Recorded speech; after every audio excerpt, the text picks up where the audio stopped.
کہ ہر کسی کو یہ عزاداری جو کر رہے ہیں، جو حصہ ڈال رہے ہیں، ہر کسی کو کرنی چاہیے جیسے کر رہے ہیں، یا کچھ لوگوں کو نہیں کرنی چاہیے؟ یہ بات بھی آپ کئی جگہ سنیں گے، سنی ہوگی کہ اس طرح کی عزاداری نہیں کرنی چاہیے. ادھر سے عزاداری کرتا ہے، ادھر سے نماز نہیں پڑھتا، عزاداری کرتا ہے، سود کا مال بھی کھاتا ہے، عزاداری کرتا ہے، حج واجب ہے نہیں کرتا. کہا جاتا ہے یا نہیں؟ کہا جاتا ہے. اچھا، یہی بات نماز میں کیوں نہیں کہی جاتی؟ کئی ایک نمازی سود کا مال کھاتے ہیں یا نہیں؟ جی، کئی نمازی ایسے ہیں جن پر حج واجب نہیں کرتے ہیں.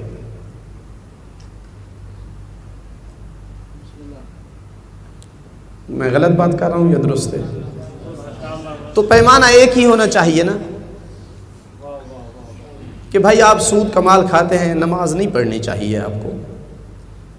آپ نے روزے نہیں رکھے ہیں، آپ حج پہ کیوں جا رہے ہیں؟ یہی بات وہاں بھی ہونا چاہیے، جبکہ وہاں نہیں ہوتی. لمحہ فکریہ ہے یا نہیں؟ سوچنا چاہیے تھوڑی دیر کے لیے یا نہیں؟ میں جو عرض کرنا چاہتا ہوں وہ یہ ہے کہ ایک دفعہ عزاداری میں وہ حصہ لے رہے ہیں جو ولایت آل محمد کے قائل نہیں ہے، چاہے مسلمان ہیں یا غیر مسلم. ان کو تو کرنی چاہیے، ان کا حوصلہ افزائی بھی کرنی چاہیے. ممکن ہے کبھی ان کو اللہ ہدایت دے دے، اگر نہ بھی دے تو مظلومیت مظلوم کربلا کا پرچار ہو رہا ہے، ہونے دے. کوئی اس کا ہمیں لاس اور نقصان نہیں ہو رہا. بات ہے ان کی جو ولایت آل محمد رکھتے ہیں. بعض دوسرے واجبات کے بھی پابند ہیں، بعض کچھ واجبات کے پابند ہیں، بعض بالکل لاپرواہ ہیں. زیادہ تر بات کی جاتی ہے ان کی جو بے پرواہ قسم کے لوگ ہیں. 10 دن محرم کے مومن ہوتے ہیں، اس کے بعد نماز سے ان کا کوئی تعلق نہیں ہے، روزے سے کوئی تعلق نہیں، کبھی کبھار ہو گیا تو ہو گیا. اگر معیار یہی ہے کہ کسی عبادت میں یہ شرط لگا دی جائے کہ انسان دوسری عبادتوں کا پابند ہو تو یہ کر سکتا ہے، تو یہ پیمانہ پھر دوسری جگہ بھی آنا چاہیے، جبکہ وہاں نہیں ہے. تو مسئلہ پھر کیا ہے؟ دیکھیں، یہاں 2 پہلو ہیں جن میں خلط ہے. آپ طلبہ حضرات ہیں، آپ بھی اس پر سوچئے. 2 پہلو میں خلط ہے. ایک یہ پہلو ہے کہ وہ صرف اور صرف دوسرے اعمال کا پابند نہیں ہے، یا نہیں، مشکل صرف یہ نہیں ہے بلکہ وہ عزاداری غلط کر رہا ہے. اور یہ صرف عزاداری میں نہیں ہے، یہ ہر عبادت میں ہے. دونوں پہلو ہیں. سادے لفظوں میں یوں کہوں کہ یہ نمازی دوسرے واجبات کا پابند نہیں ہے یا نماز غلط پڑھ رہا ہے. یہ 2 علیحدہ چیزیں ہیں یا نہیں؟ اگر وہ دوسرے واجبات کا پابند نہیں ہے تو اس کو نماز پڑھنے دے، کم از کم نماز صحیح پڑھ رہا ہے، ایک واجب تو اس کا ادا ہو رہا ہے. زیادہ سے زیادہ یہ ہے کہ معصوم فرماتے ہیں اگر سارے واجبات کا تو پابند نہیں ہے تو اپنے آپ کو شیعہ نہ کہلوا، بلکہ لوگوں سے کہے میں ان کا محب ہوں. شیعہ ہونا دور ہے، میں ان کا محب اور موالی ہوں. یہ ایسی احادیث ہیں جو تقریباً 4 معصومین سے صادر ہوئی ہیں کہ جب تک تو واجبات کا پابند نہیں ہے، جب تک محرمات سے نہیں بچتا تو اپنے آپ کو شیعہ نہ کہلوا. درود بھیجیے محمد وآل محمد پر.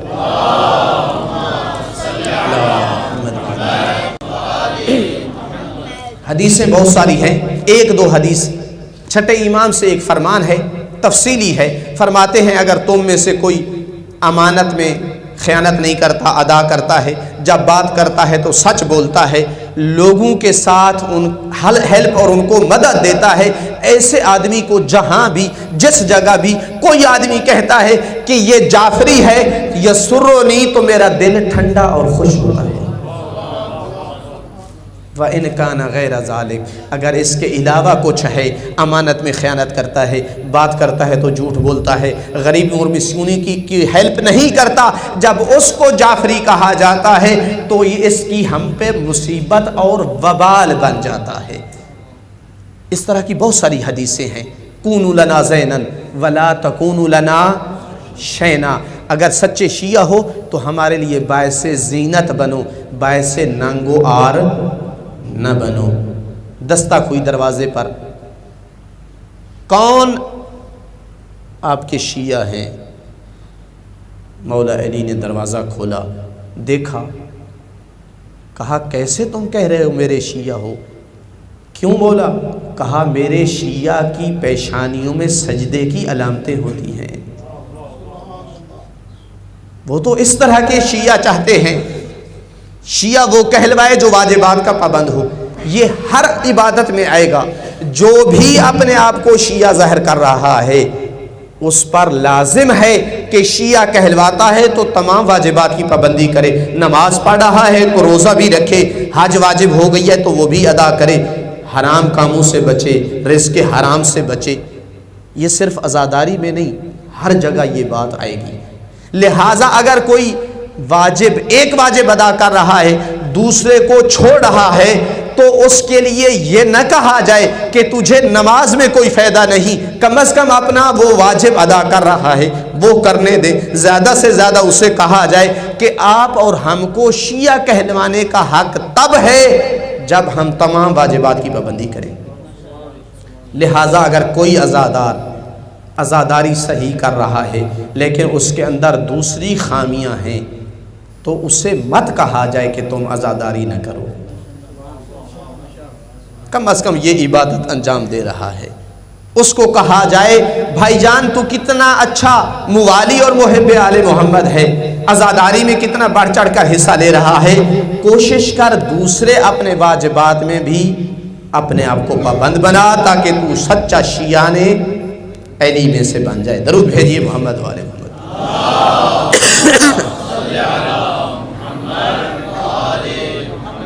لیکن اگر اس کی عزاداری درست نہیں ہے تو پھر کہا جا سکتا ہے کہ اس عزاداری سے عزاداری نہ کرنا افضل ہے۔ اور یہ بھی پیمانہ، یہ بھی کسوٹی صرف عزاداری میں نہیں ہے، یہ ہر جگہ آئے گی، نماز میں آئے گی، روزے میں آئے گی، حج میں آئے گی۔ قرآن نے نمازیوں کے بارے میں نہیں کہا ویل للمصلین الذین هم فی صلاتہم ساہون، ویل اور ہلاکت ہے ان نمازیوں کے لیے۔ ہیں نمازی، نماز پڑھتے ہیں مگر نماز میں سہو کرتے ہیں، تو نماز میں یہ بات آئے گی۔ اللہ کے رسول نے ایک نمازی کو نہیں دیکھا تھا مسجد نبوی میں اور فرمایا تھا اسی حالت میں مر گیا تو یہودی اور نصرانی مرے گا، اس لیے کہ وہ اتنا تیز سجدہ کر رہا تھا کہ جس کو یوں بیان کیا گیا کہ اتنا تیز سجدہ تھا جتنا کوا کسی چیز کو اپنی چونچ مارتا ہے۔ کہا اسی حالت میں مر گیا یہ نمازی مسجد نبوی میں، اگر مر گیا تو یہودی مرے گا یا نصرانی مرے گا، چونکہ یہ نماز درست نہیں پڑھ رہا۔ حج کے بارے میں بھی نہیں فرمایا گیا۔ جب امام زین العابدین علیہ السلام سے کہا گیا ما اکثر الحجیج، کتنے زیادہ ہیں حاجی، کہا یہ نہ کہو ما اکثر الحجیج، کتنا شور و شرابہ زیادہ ہے، کیونکہ وہاں بھی حج پر بھی کئی ایک مال حرام سے آ جاتے ہیں، کئی ایک ریاکاری کے لیے آ جاتے ہیں، کئی ایک سیر و سیاحت کے لیے آتے ہیں، تو یہ بھی پیمانہ پھر تمام عبادتوں میں ہے۔ لہٰذا اسی طرح زیارت مظلوم کربلا میں چھٹے امام نے کچھ لوگوں کو دیکھا بڑی شان و شوقت سے زیارت کے لیے بن ٹھن کر اور حلوے بنا کر اور پتہ نہیں کیا کیا اچھے اچھے کھانے تیار کر، فرمایا ان تزورو خیر من ان لا تزورو وان لا تزورو خیر من ان تزورو، تمہارا زیارت کرنا ابا عبداللہ کی بہتر ہے زیارت نہ کرنے سے، اور تمہارا زیارت نہ کرنا بہتر ہے تمہارا زیارت کرنے سے۔ جب تفصیل پوچھی گئی تو کہا کیا اپنا اگر کوئی عزیز مر جاتا ہے تو اس کی قبر پر بھی اس طرح کے اچھے اچھے کھانے بنا کر جایا کرتے ہو؟ تو لہٰذا یہ احادیث واضح کر رہی ہیں کہ ہر عبادت میں ایسا ہے کہ اگر اس کو صحیح انجام نہ دیا جائے، بعض حالتیں ایسی ہوتی ہیں کہ اس کا وہ انجام نہ دینا اس کے انجام دینے سے بہتر ہوتا ہے۔ یہاں آپ کہہ سکتے ہیں جو ریاکاری کے طور پر ماتم کر رہا ہے اس کا ماتم نہ کرنا ماتم کرنے سے بہتر ہے۔ ماتم نہ کرنے والا گنہگار تو نہیں ہو رہا نا، ریاکاری کے طور پر ماتم کرنے والا گنہگار ہو رہا ہے۔ وہ خطیب اور واعظ جو دکھاوے کے لیے مجلس پڑھ رہا ہے، جو غلط باتیں کر رہا ہے لوگوں کو خوش کرنے کے لیے، دین کے نقصان میں جانے والی باتیں کر رہا ہے، اس کا مجلس نہ پڑھنا بہتر ہے اس کے مجلس پڑھنے سے۔ وہ بانی جو اپنی شہرت کے لیے، اپنا نام بنانے کے لیے رزق حرام کما کر مجلس کروا رہا ہے، اس کا ایسا نہ کرنا اس کا ایسا کرنے سے بہتر ہے۔ اس حرام مال کو ان کے اصحاب کی طرف پلٹا دینا بہتر تھا اس حرام مال سے مجلس حسین بپا کرنے سے۔ درود بھیجیے محمد وآل محمد۔